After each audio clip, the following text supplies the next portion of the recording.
Hey guys, welcome to another video. Today we're going to be talking about law number 5. I have a couple talking points, and this is going to be the 48 laws of power again. If you're new here, my name is Juan from the Walmart Type Art channel.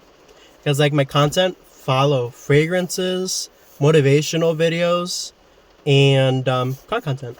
So stay tuned for that. So let's just go ahead and start with the talking points that I have written here. And law number 5 is so much depends on reputation. Guard it with your life. So when would you want to use this law?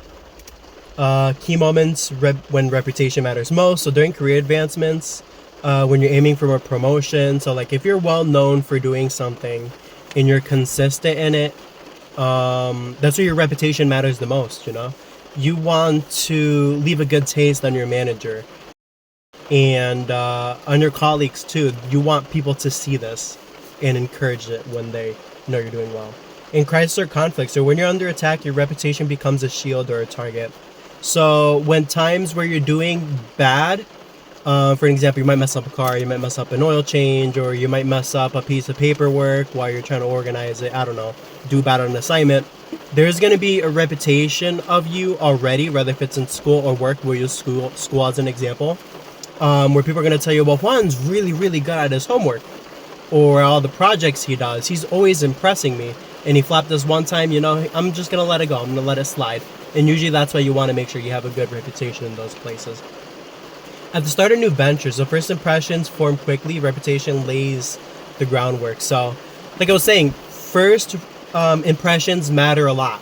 How you dress, how you come off. You don't want to be sagging your pants, face is all dirty and saying, "Sup, bro," to your manager that's dressed up very well. It's just not going to sit well.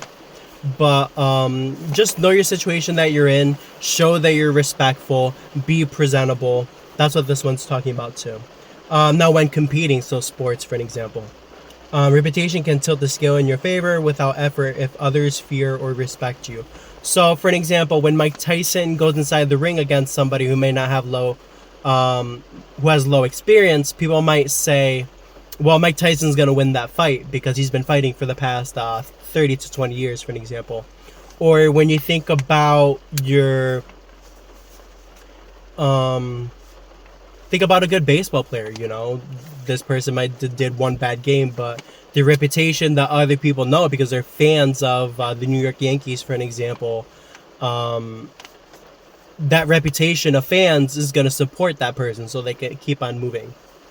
So that's why competition, reputation matters a lot too. Where environmental reputation is power. You want to use your reputation to your advantage in corporate settings, offices, boardrooms where politics, images, influences matter, online platforms, social media, YouTube, LinkedIn, Instagram, Tumblr, you know, especially YouTube. We fall into this critique type of environment, specifically on YouTube, because it's so easy to judge somebody by what they upload or how they talk on camera, but we don't judge them as a whole of how they are behind the camera, you know, when the camera is off. So that's why reputation matters a lot. High stakes industries, law, finance, entertainment, government, where credibility is currency. And I can't agree with that with any more, is that when you're in higher environments, especially like if you are a stalker at a brokerage or something like that, you know, they're going to say that this guy is the one that's made us a lot of money within the past couple of years.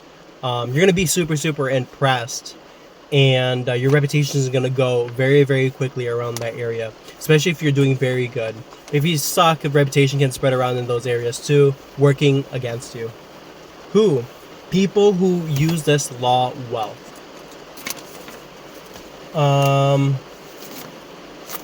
So it seems like there's a back half of this. So Jay-Z built a brand around business, not just music. His reputation commands deals. Warren Buffett knows for his integrity. His word can move markets. Warren Buffett is a really, really good example because he's not the person that just talks. He does also. So it's like Warren Buffett when he talks about his portfolio, his love for the stock of Coca-Cola and many other ones. He's just been such ahead of the game for the past, 30 years. And people rely on him for his stock advice. He has reputation. Donald Trump, you know, a lot of people love Donald Trump. It's because of his past reputation. Cleopatra guarded her image as a goddess and manipulator, used reputation to control powerful men. If you guard your reputation, people will appreciate it. How? Tactics to guard and build your reputation.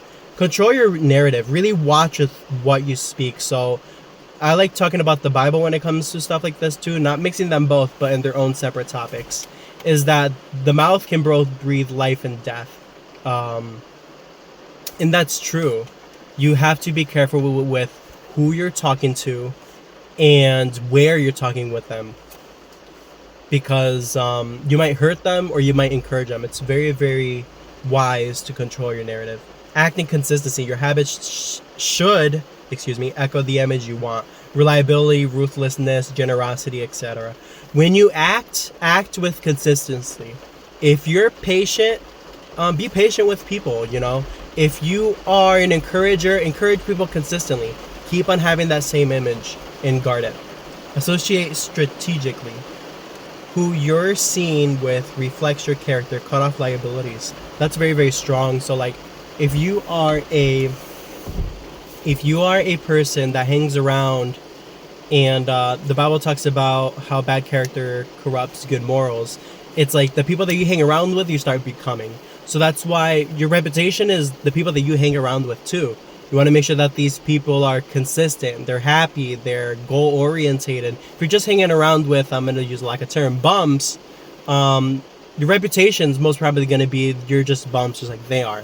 So that's why you want to pay attention to who you're hanging around with too. Defend it publicly if needed. Don't let slander slide. Clap back smartly to protect your name. If there's a problem in the environment that you're in, it's always good to address it publicly, or I would go to the step above and address it personally to the person that the problem is with. Undermine others. Damage competitors' reputations subtly to eliminate threats. So you want to make sure what this is saying, I'm thinking, is pay attention to what others are doing, but be discreet about it. And pay attention to what their reputation holds to. You know, maybe you might have a coworker that does his job very well, but you may not be doing it very, very well. You might want to pay attention to what he's doing differently that you're not doing. And then try to orientate around that so that you can become to the same level. If that makes any sense at all. So I asked, where would I want to work this? At work, friends, and it says be known for one strong trait. Pick a calling card. Dependable, problem solver, fast worker, whatever it is, own it and repeat it. If you're known at your job as a person that does stuff efficiently, keep on going with that and just let it repeat over and over and over again, because your reputation is going to make you level up. If you're known at your person at his job as a slacker, not that good of a reputation, so you might want to do less slacking, for an example. Don't overshare personal failures. Avoid saying, I'm always late, or I'm just bad with deadlines. Even jokingly, it sticks.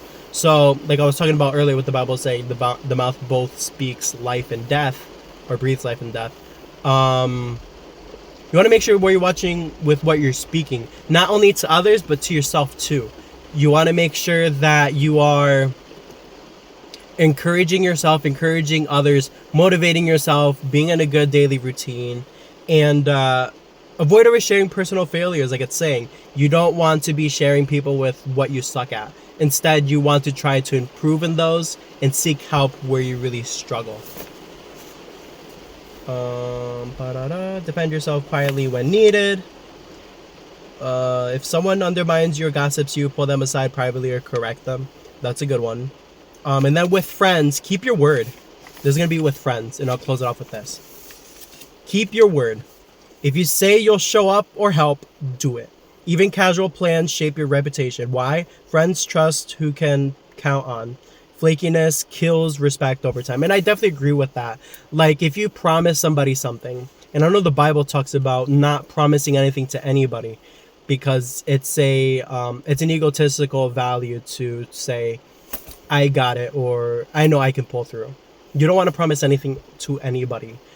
But when you do say something, keep your word. Even if it means sending somebody out a text of, hey, I know I said I would commit to this, but let's schedule a little bit later out in the day. But make sure you commit, no matter what it is, even if it's a day later, commit to it, because your reputation depends a lot on it, and you don't want to be known as a flaker. Control how you're seen in groups. Watch how you joke about others. Too much self-depreciation or gossip that can stick. Yes, so you don't want to talk smack about others. Again, gossiping is definitely a no-go. And then lastly, cut off toxic drama. If someone is messing with your name behind your back, either confront with grace or distance yourself. Drama, toxic drama, is part of your reputation too. The last thing I would like to be known for is the person that spreads rumors all over the time, because you know that at that point, it's absolutely game over. You practice removing toxic drama by not spending time around with those people. You know the people that spread drama. You know the people that are around that drama, because it's not specifically one person. It's a group of people. Remove yourself from that. Spend time alone in solitude, whether if that's connecting with God. But what I've realized so far about these laws is that they're slightly about manipulation, but if you take it into context and you really reduce it for its minimum aspect of what it is, it can be very helpful, and it doesn't have to be manipulative, but for the most part, it kind of is. That's gonna be it for today's video. I love you guys. If you guys have any comments, drop them below what you think about this law or the book in general. This is gonna be day 5 of the 48 days to power. I love you guys. You already know God loves you too. Peace out. Daddy, chill.